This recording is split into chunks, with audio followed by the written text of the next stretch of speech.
All right, hello everybody, and welcome to the Survivor Palisades finale exit interview. My name is Emmett. I'm the creator, producer, host, and editor of Survivor, and I am joined with one of the best, I think probably the second best player of all time on Survivor Palisades, the almost two-time winner, the two idol save, and the runner-up of Survivor Palisades All-Stars by just a few votes. Dylan, how are you doing today?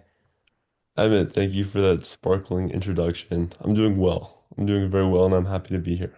Yeah. What was it like just watching this whole season back? What did it feel like just having all of this now done? It is, it's a crazy feeling to watch it back. Um, First of all, because it's been a year now since I participated, and so a lot of the memories are hazy. And you watch it back, and you really feel, I felt the emotions of that day when I watch it back. Um, which has been super fun because there were some strong emotions that um yeah, it's been super fun. I've really enjoyed the process of looking back and seeing the show.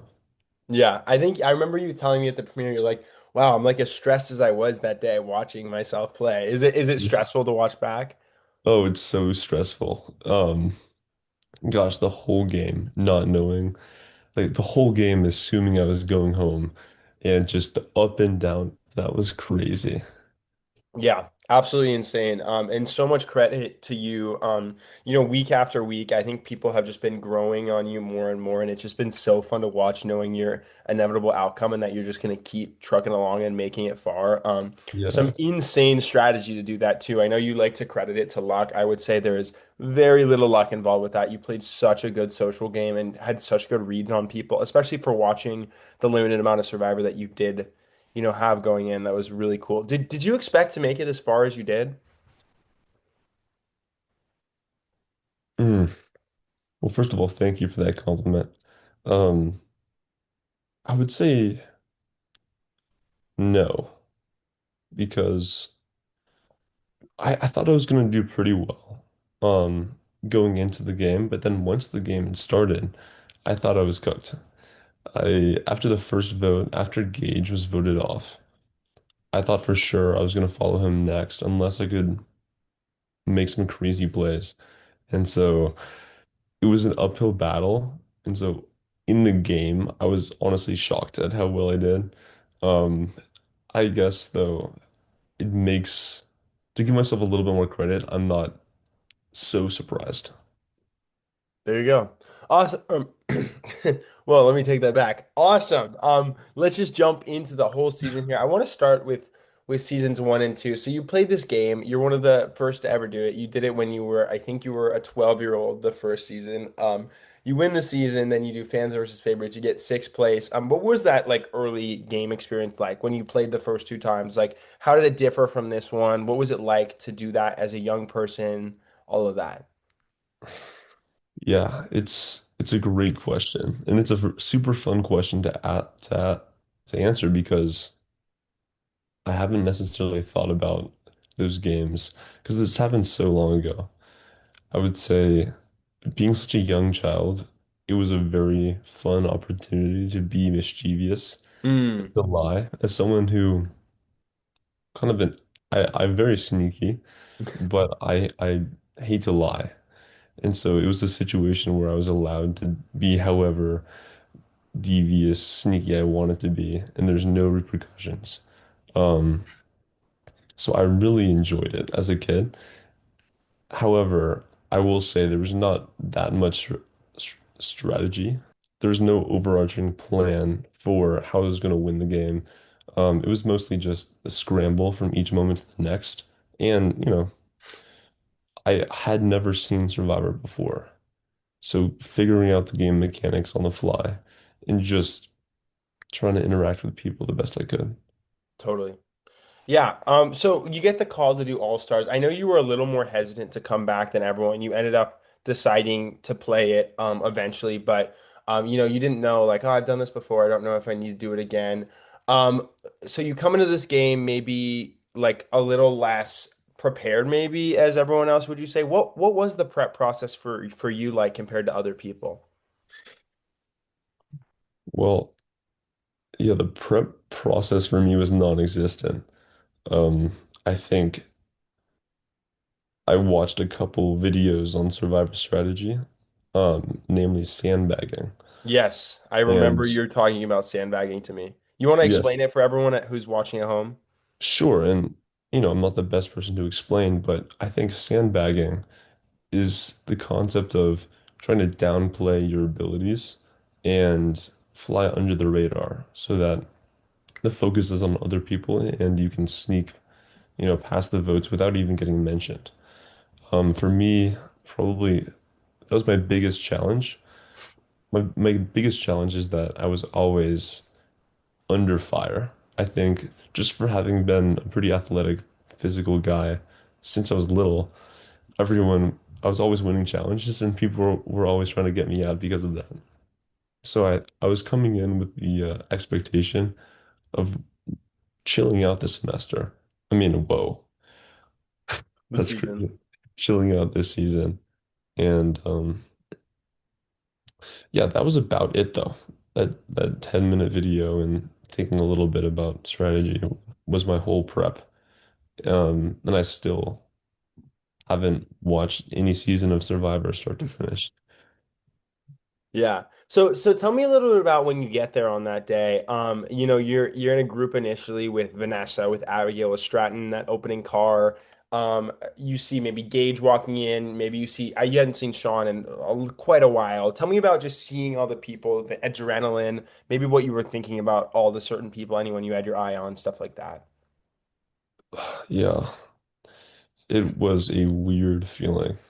First of all, there's a bit of awkwardness um, when you start the game because these are all people that I've known for a long time, but I'm not necessarily seeing them even annually, like less than yearly. I'm seeing these people. And so yeah, it's some of them I haven't seen since, they were in early high school and now they're going off to college. Everyone's gotten a lot older. I would say strategy wise, I was immediately thinking about who I could work with. I know Gage. We played sports a long time ago and I thought, I don't know, I was kind of nervous about working with Gage. Um, but the circumstances ended up putting us together. Um, I always like Sean and Abigail, so I was excited to work with them. I think the older kids, like the college students, Chloe and Anna, immediately it was kind of a shared understanding that we're the oldest people here.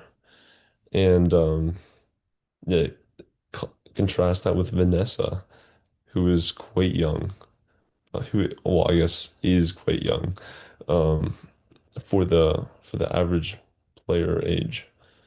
Um, so yeah, just a lot of different factors at play, and yeah, the fact that they had played a season before previously. It's all kind of swirling in my head, and yet I don't know what time it was, 6:30 a.m. It Yeah. was all, it was a little bit much, and I wasn't thinking super clearly at the time. I was more feeling out the vibes. Tell me about your strategy from the first challenge. I think there's a lot that didn't air on that first challenge from your perspective too. Like after you guys lose, you even saying in an interview, like, I'm just gonna step aside and let Gage make a mess. Like, everyone is sort of expendable, including Gage. I'm not gonna put myself out on a limb here. So Gage goes home. You were very shocked, but tell me about just playing that round, just pivoting and like sort of staying in the shadows. What was your game plan that first round of the game? Right, the first round, even during the challenge, I was trying to stay out of the way.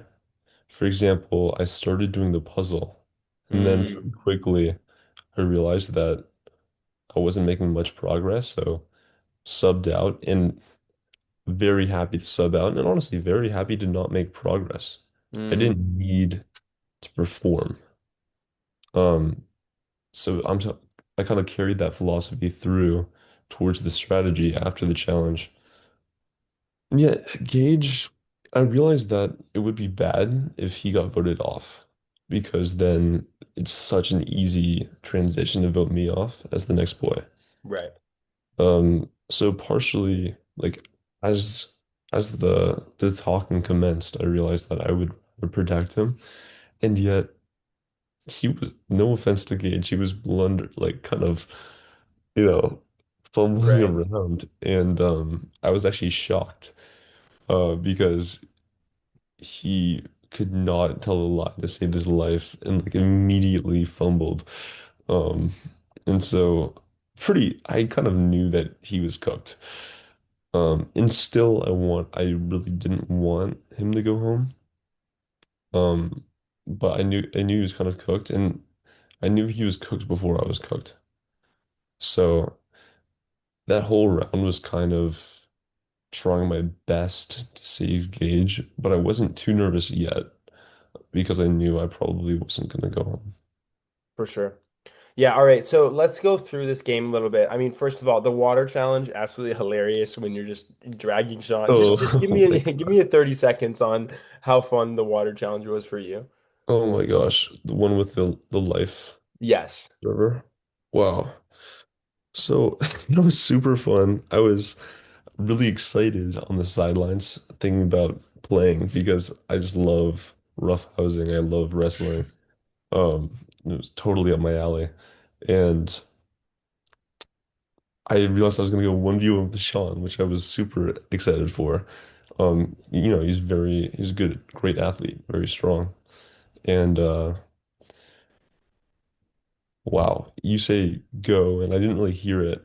And then it's still pretty early on, so I was thinking, oh, let's just run this back, right? Like cut, cut. Mm. And you're like, no. I was like, what? No. And Okay. then, but yeah, so then it went straight into business. Yeah. And frankly, I think I won because of my strategy. I knew that, like, if you can lift someone up and get their feet off the ground, Mm. and your feet are firmly planted on the ground, they're not going to be able to swim out of that. Right. So I focused on getting behind him and trying to lift him up so that I was like firm, had a firm base and he didn't. And then once I have him in that hold, I'm pretty strong. I'm not going to let him go. Right. And he can't swim out of it. He just can't get enough, he can't generate force from that position. So Yeah. just kind of unfortunate. I felt a little bit bad. But yeah, one of my favorite challenges for sure. Yeah. All right, let's move on to the next round of the game. So you're now in this position. You find the idol. I mean, that must have been such a thrill. And you're with four girls. What's going through your head there? I don't know how much you remember this, but I think you were really close for not play, like really close to not playing the idol. Like So as a close. producer, I was just holding my breath. I was like, I don't think he's gonna play it. And then when I watched the urn and I saw Vanessa, and I was like, okay, he's gonna play his idol. But I think the last thing you said to me before we cut cameras was like when people were asking in confessionals if you're gonna play it or not, you're like, I'm more likely not than am. And we're Yeah, like, okay. And I was like, behind the back. Obviously, you couldn't see me, but I was like, oh no, in my head. But none of that was obviously shown to you. But yeah, go ahead there. you're absolutely right. I was so conflicted at that time. Um, in my head, well, because first of all, the girls approached me with a plan to vote someone else out, and I was convinced. They were very persuasive and, frankly, very good at lying, Mm. which, it's all stars. I could have expected that, and yet, my trusting nature, I kind of wanted to believe it. Even more so than that, I knew that if I used the idol that round, then I was going to be in the same position for the next round. Um, so I really thought that if I have to use it here, then I'm finished. Right. Um, However, you never know what's going to happen. Better to use it and last one more round. And that was kind of the deciding moment. I realized that it was such a toss-up whether or not they were going to vote for me, and just based on round one, how they blindsided Gage, I was just thinking that they're probably going to vote me off, and I thought about what a fool I would be to not play my idol Hmm. because even if I misplayed the idol, I'm still in the game versus going home with the idol in your pocket is the Right. worst thing you can do. So yeah, it was super close, but I just played it safe in the end, and I'm very glad I did. Absolutely. Yeah. Tell me a little bit more. I think in terms of virality, like your move is probably the biggest this season online. It was like loved by so many people. It was so fun to watch. And I think the really enjoying part is the shock factor of watching Anna curse you out, thinking you're voting her, and then you Yeah. switch to Vanessa. That's one of the best moves in Survivor Palisades history, easily. So tell me a little bit about your decision there. How last minute was that switch? Were you voting? Were you going up to voting, gonna vote for Anna? When did you switch your mind? Change your mind? Yeah. God, that is probably my favorite moment from the game. Um, so satisfying to see that go through.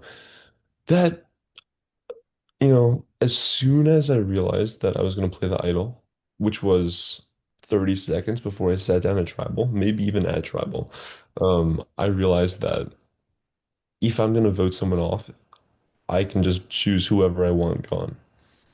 And who better than to eliminate the ringleader who's trying to get me out? Um, yeah, after the Gage vote, Gage and I both voted for Vanessa. And so she knew that, and she talked to me about it, kind of feisty. I was like, hey, hey. And I knew that she was probably trying to get me out. And so Vanessa just seemed she'd been playing super hard, very a lot of strategy, a lot of like manipulation and lying. And I just thought I'll use this opportunity to get her out because I think she's gonna keep coming for me in the future. Yeah. Yeah. Tell me about your relationship with Anna and Abigail, maybe more specifically Abigail following this vote. I know you wanted to work with Abigail specifically a lot of the game and it didn't work out, but you guys kind of did work together remotely for a few rounds Mm. post-merge. Just tell me about playing with a player like Abigail who's just so good at Survivor. Yeah. Abigail, in terms of strategy, she certainly has me beat. Yeah, I actually I'm very fond of Abigail. I think she's just outside of Survivor, a great person. Um, Not super close with her, but I've just enjoyed all the time I've spent. So I went in wanting to have her on my side because that's a pretty strong ally.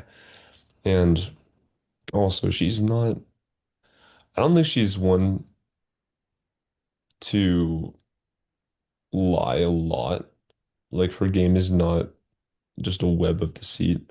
Mm, Um, I think being her ally she's a pretty good person to be allied with. Um,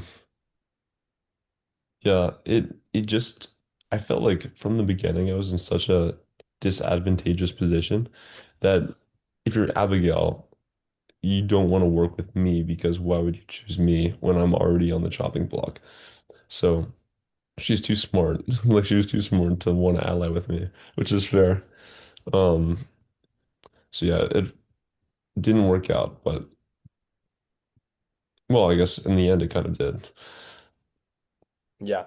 So yeah, we see now you get to the merge, you sort of change your sandbagging strategy and inevitably do lose the playing challenge to her, but then you're right back in the hot seat. Something I never understood with this season was why Stratton and Sean would want to vote you out. We're down to four guys now, right? They're the two other biggest threats, either physically or strategically. Stratton's another winner. I think it just makes sense for them to align with you on all levels, or at least take out one of the other blue members before you. So I never understood that, but the only other avenue you had at that point was going to them, and that's what you said in your confessional before the merge, and it became clear right away that you couldn't use that outlet. So you sort of had to come back to what you knew, which was Abigail, EllaRose, and Anna.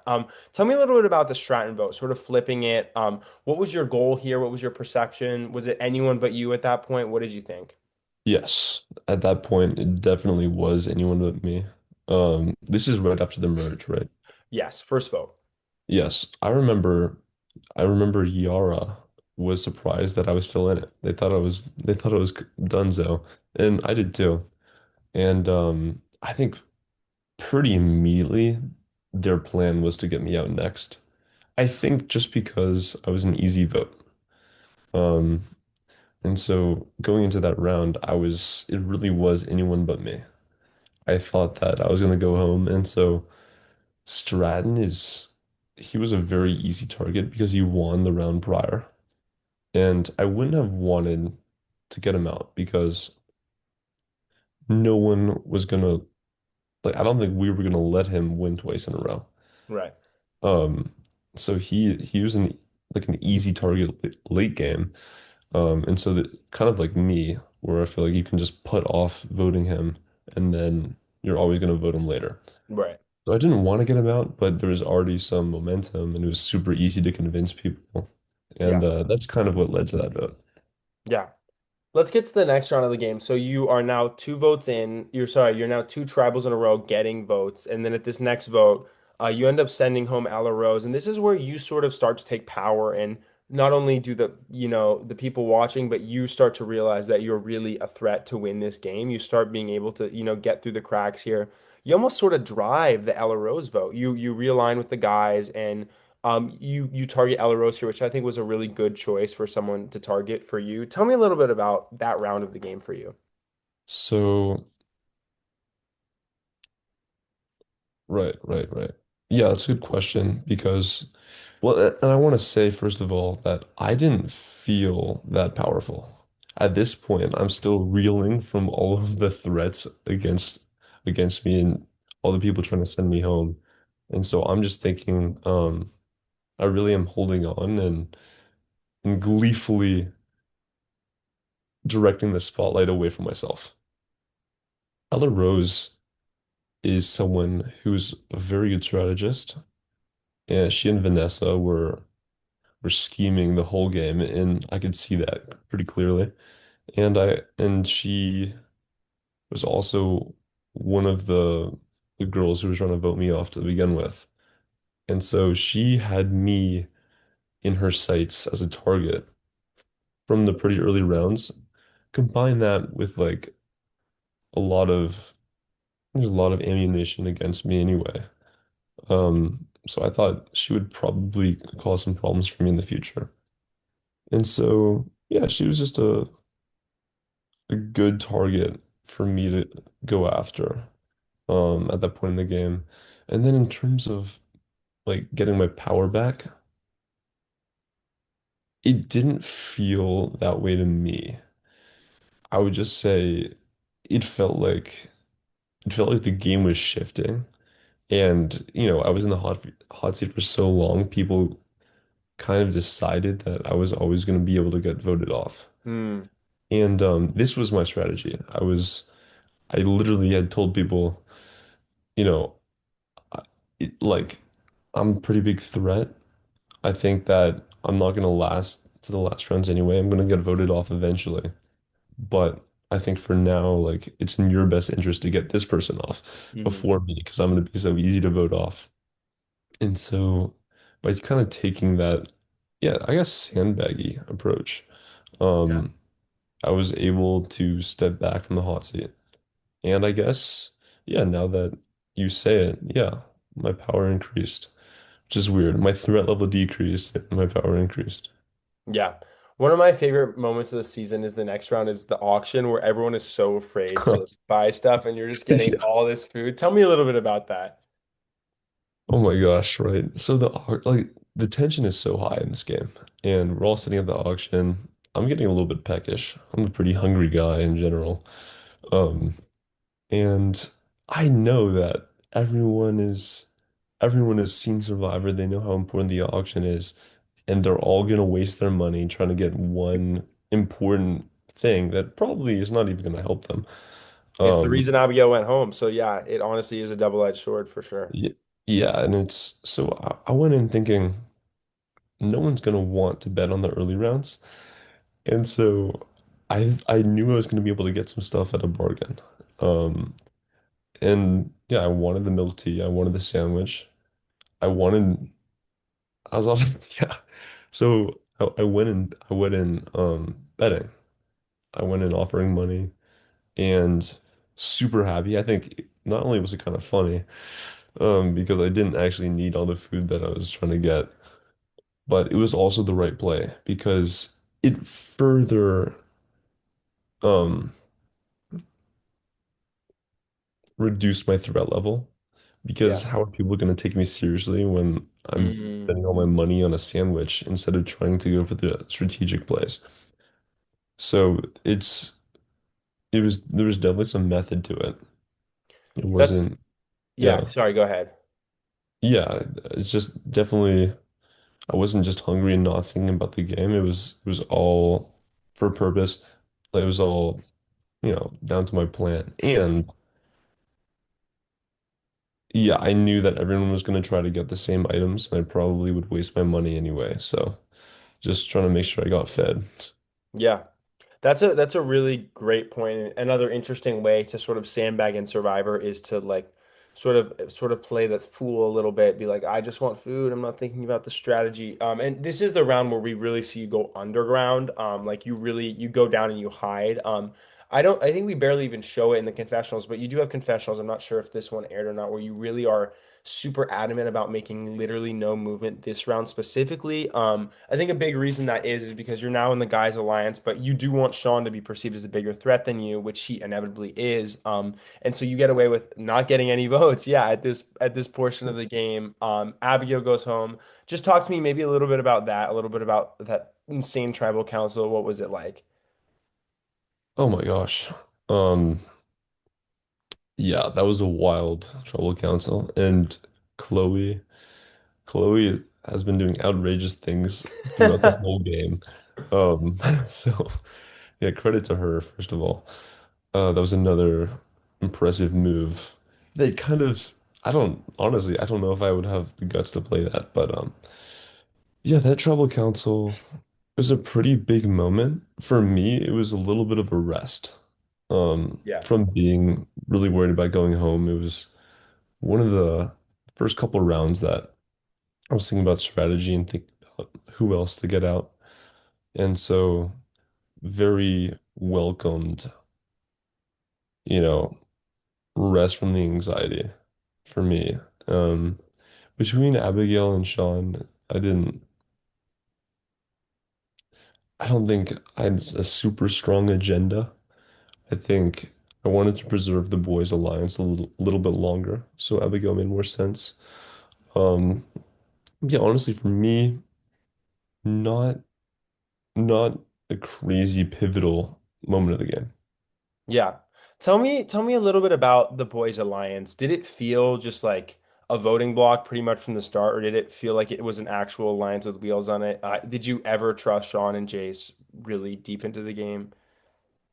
Yeah, it's a good question, and I think at the heart of it, no, there was no real alliance there. Yeah. I think I was very conscious of the fact that Sean and Chase were closer with each other.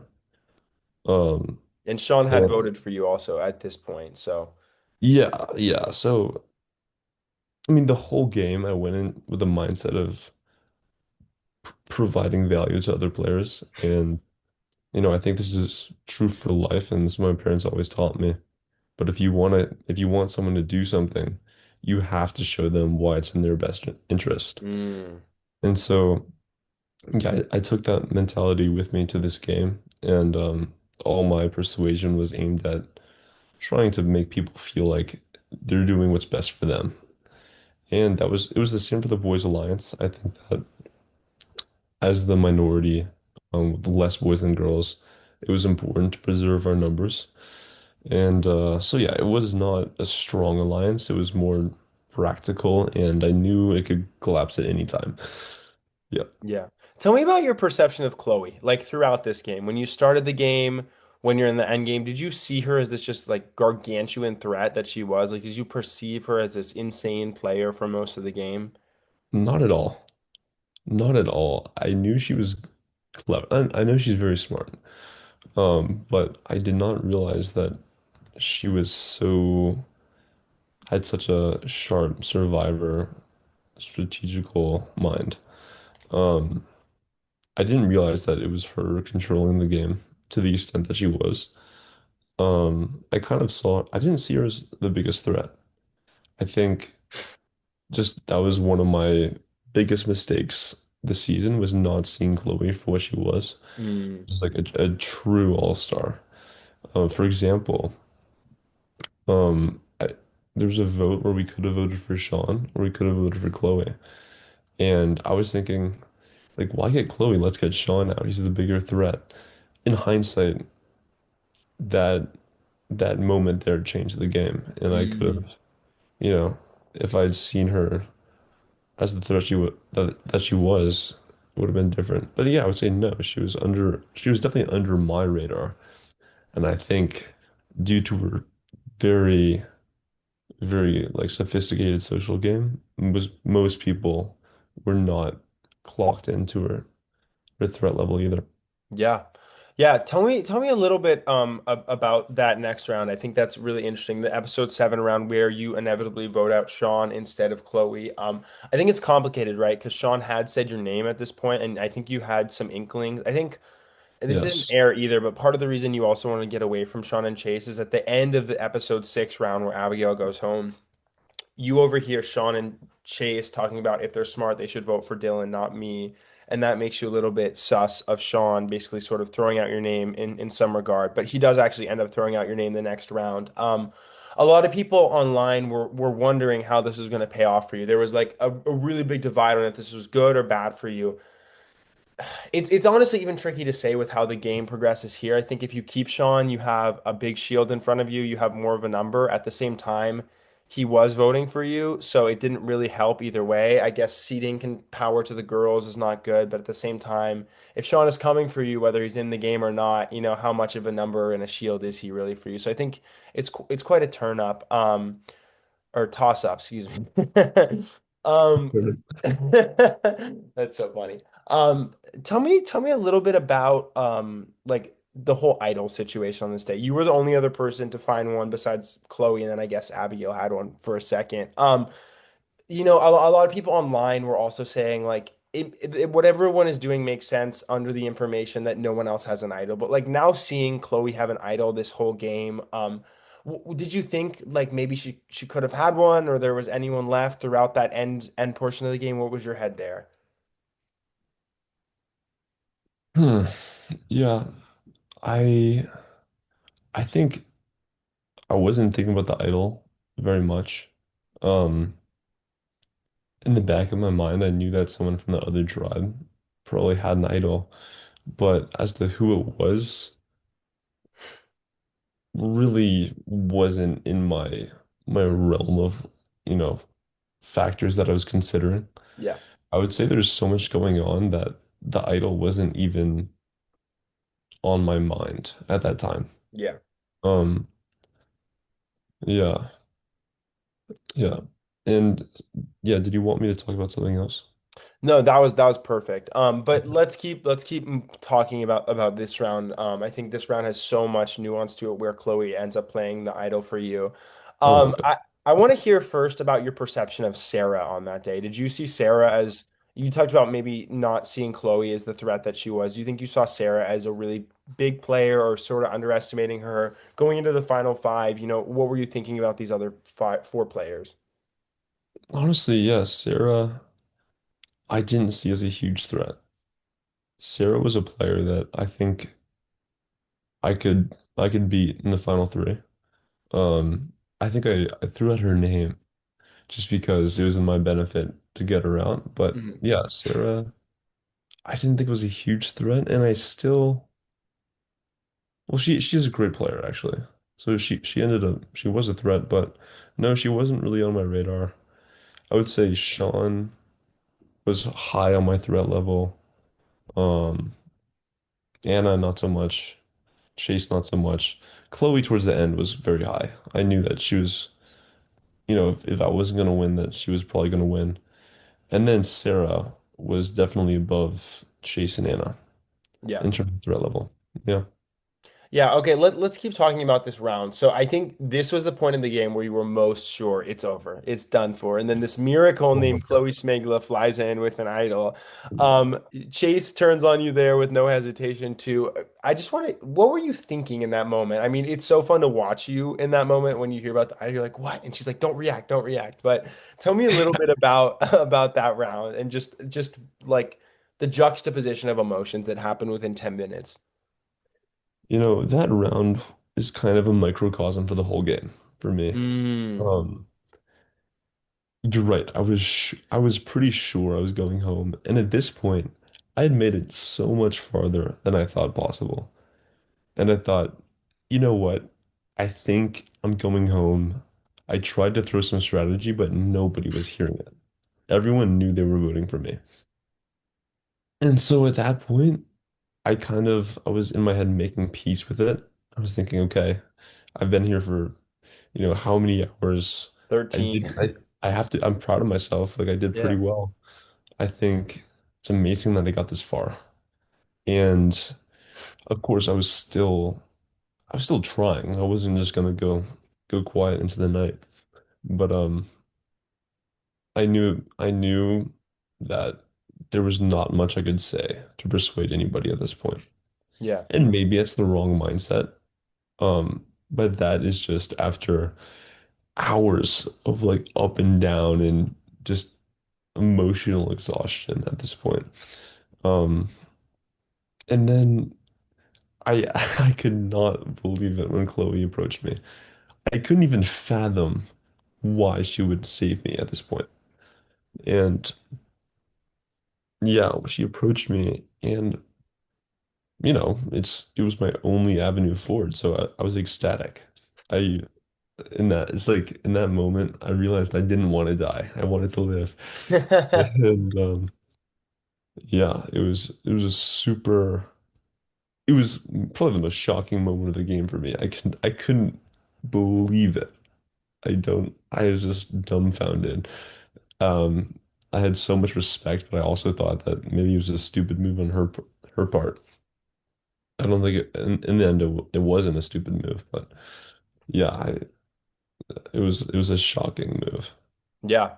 Okay, let's jump into the final four. So you are at this point, I think this is, the biggest thing of the entire game is how is this gonna unfold? And as we're filming this, it hasn't even aired. It's gonna air tomorrow. But what a crazy end to a season. You start to suss out the plan that, okay, I know what Chloe was doing. I figured this out. She was using me to vote me out in the final four instead of the final five. Also, to give you a little credit, your confessionals are like just so astute. You're just so aware of what is happening, even if you're not the one driving it. And the way that you watched everyone throughout the season is fascinating. But Mhm. that's another example. You do that there. You basically like if I win immunity, then maybe it's time to take out Chloe. And you do. You win the final four immunity after 14 hours. You are guaranteeing yourself a spot in the final four. Three, excuse me. What did that feel like? And what was the stress moving on past that round? Gosh. Yeah, I knew I had to win. Um, I think if anyone else wins, I'm getting voted off. And so I went into that round putting a lot of pressure on myself to win. And but at the same time, I thought I could do it. I really thought um I honestly wasn't too nervous. I was confident in my own abilities Mm, and I planned to win and then I executed. Um and it was such a great feeling. It was such a great feeling. And but then immediately I was super conflicted because I knew I knew I should vote Chloe out. I knew that's the best chance for me to win, and yet she had just saved me, and I had just told her that I would take her to the final three. And I feel like, I guess, integrity is something that's been emphasized to me my entire life. And in that moment, it was really hard to vote her off, even knowing that she was using me as a pawn. mm. Because regardless of her intentions, I had still told her that I would take her to the final three. And so I was I was really struggling on what to do. And then I had this genius plan. Hmm. Um, in hindsight, it was so silly. Well, I think the I don't plan think was it like, was. I think major misstep from Anna and Chase. I'm sorry, Anna and Chase, if you're watching this, but you guys should have voted for Chloe, and Dylan's plan should have worked here at the final four. okay, well, I'm glad to hear you say that because I was dumbfounded when the votes came out. But anyways, we'll get to that later. So yeah, I had this plan that, if you're it like Anna and Chase by all rights should vote for Chloe in this situation. And to me, it's such an like an obvious it's so obvious that I didn't talk to them about it. Mm, I didn't make sure that they were on board with that plan right. because I just assumed that they would. And that, assumptions make an ass out of you and me. That's why they say that. Um, I assumed that, and I thought, okay, so I can get through this round without voting for Chloe. She still gets eliminated, and I haven't gone back on my word. I got a little bit greedy. I thought I wanted the perfect outcome without dirtying my hands. I thought it was going to look great in front of the judges. They were Mm, going to respect my integrity. I thought Chloe was going to go home anyway. Um, but I didn't talk to Anna and Chase about it, and Chloe did. And so she totally controlled their vote in that mm, round. And I sat back kind of not knowing what to do until the very end. I didn't go into that strategy round knowing that I wanted them both to vote for Chloe. That was me really iffy on whether I was going to vote for Chloe or not. And then at the end, I saw this like golden avenue forward where I didn't have to vote for her myself and she would still get out. Anyways, flash forward, um, reading the votes, and Chloe had no votes, and I started panicking because that was not what I had intended to happen. yeah. And I think how I handled this sealed my defeat in the game. Because if I had, taken it in stride and pretended that I really wasn't trying to eliminate Chloe, I would have just been able to choose between Anne and Chase, choose one of them to go home. But instead, I scrambled and I thought, well, maybe Chloe can still go home. So I thought, let's have like the three of them, you know, draw draw sticks for who's going home. Hmm. And the whole, everyone knew what was going on. It was immediately clear that I didn't want to take Chloe with me and that I Mm. miscalculated, at least to me, and I think to everyone else. I don't And know if that's the case. I don't think anyone knew until the finale.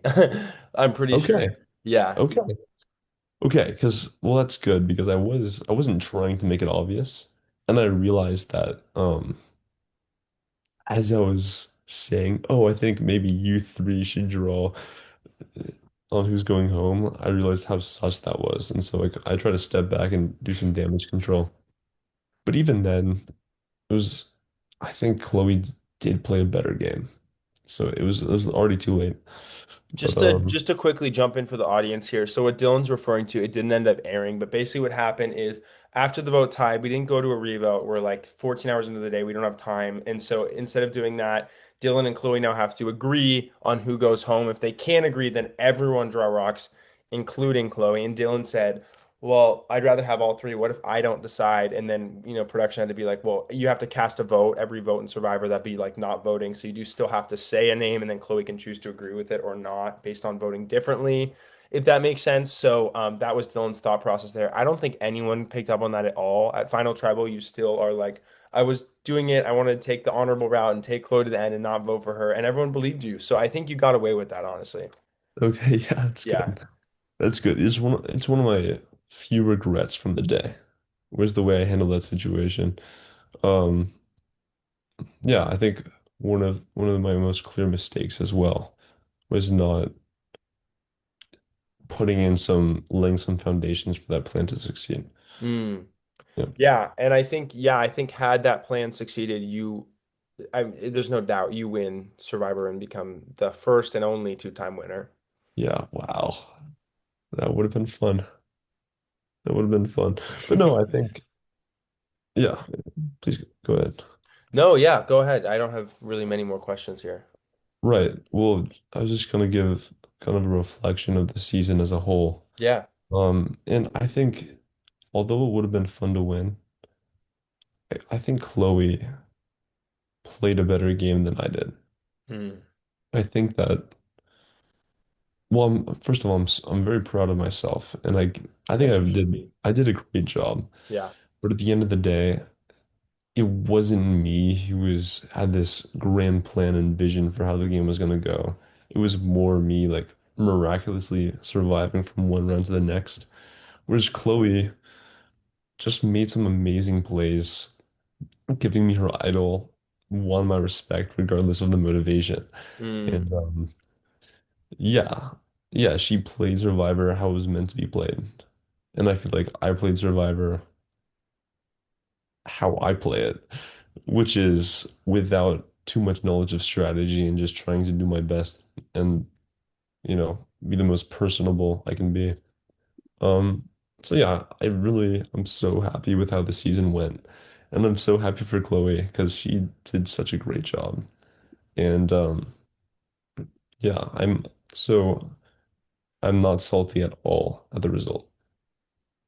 that's awesome. Well, I mean, I just want to say, well, first, before I sign us off here, I think it's so interesting. You guys had sort of an inverse game this entire time, right? You're on the bottom the entire game. She's on the top the entire game. Then this last round of the game, it flips, and we finally get to watch Chloe play from the absolute bottom and you play from the absolute top. And it's fascinating. And the fact that she does still, get away with the vote here is it's insane. It speaks to so much. I mean, it's a combination of maybe Anna and Chase's mishandling of the situation and like a little bit of Survivor Palisades fatigue on their part. And then it's also a combination of you not wanting to write her name down and find an alternative. And then also a combination of her insane gameplay to be able to just have those conversations with the two of them, as insignificant as the conversations may have been, just reassuring that, oh, Dylan's going to take me. What do you want to do? Because I'll vote with you and not vote with Chase. And I think that's really, really impressive.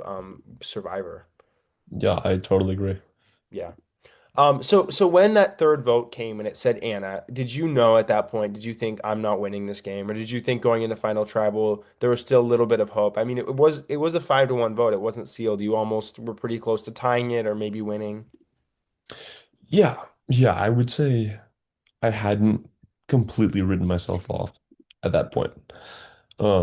Although I did think that it was going to be pretty tough to win, especially after her idol play, Mm, where she gave me her idol. I think that wins the respect of everyone on the on the jury.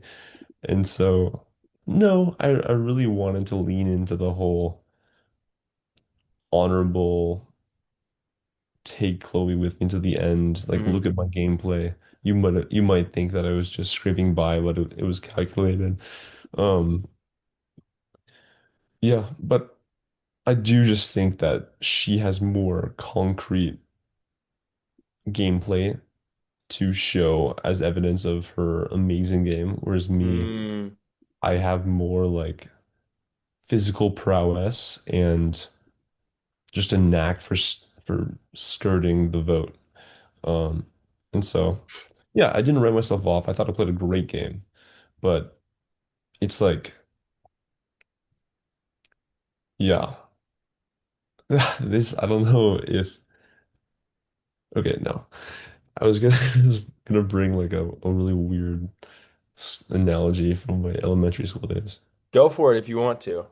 Okay, sure. Well, I don't know if this is gonna make it, but I'll share it anyway. Okay.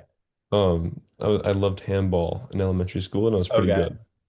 And I would always get a little bit frustrated when I would hit a really good shot Mm, and then my opponent would miraculously get it back and stay in the game. And they got all the praise, even though I was driving the game and playing better. right. And I feel like I would always be like the only reason you're so impressed is because it was such a good shot from me. And that was obviously the Huh. young, underdeveloped, like you-centric mindset from me back in the day. But I think that kind of applied here. And Yeah. it's you can be impressed with me for making it through, but ultimately Chloe played the better game. Wow. That's a really, really interesting and well said analogy. I that's fascinating. Thank you. Yeah. All right, Dylan. Well, before we depart here, is there anything that you would like to say to your fans watching here at home? Maybe anything you'd like Um, to say to just any supporters? Did you have a fun time on this season? Oh my gosh. Yeah, I could say plenty. First of all, I want to thank you, Emmett, for not just this season, but all the seasons and all the work that you've put in. I if fans, if you didn't know how much time Emmett spends on this, it is insane. It's mind-boggling. It's like a one man producer, director. Everything goes through Emmett, and it's just such a monumental project Thank you, that Dylan. I like appreciate it. more than more than all of the cast combined, this is not possible without you. Thank you. So thank you for putting in so much work over the years. Of course. It's a labor of love.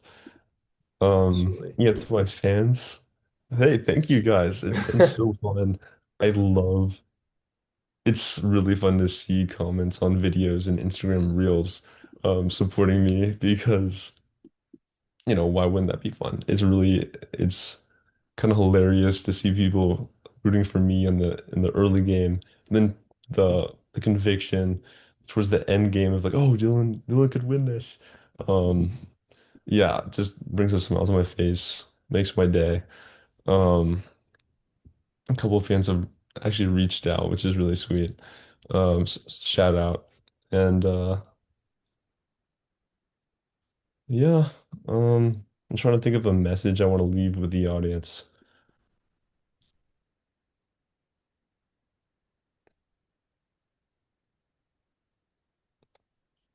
Well, this is kind of corny, but I would say Survivor, it feels like this super intense, fun activity, and it is, but also, no, actually, I can't do this. Never mind. It You got was it. You got it. Be a little the cringy. corniest thing ever. No, I can't. I You can't. can't? Okay. We'll leave Yeah, that one. yeah. Yeah, to everyone watching this, um, yeah, never mind, actually. I don't have like a message I want to impart with the youth. The youth. Yeah. How old are you now, Dylan, for the audience?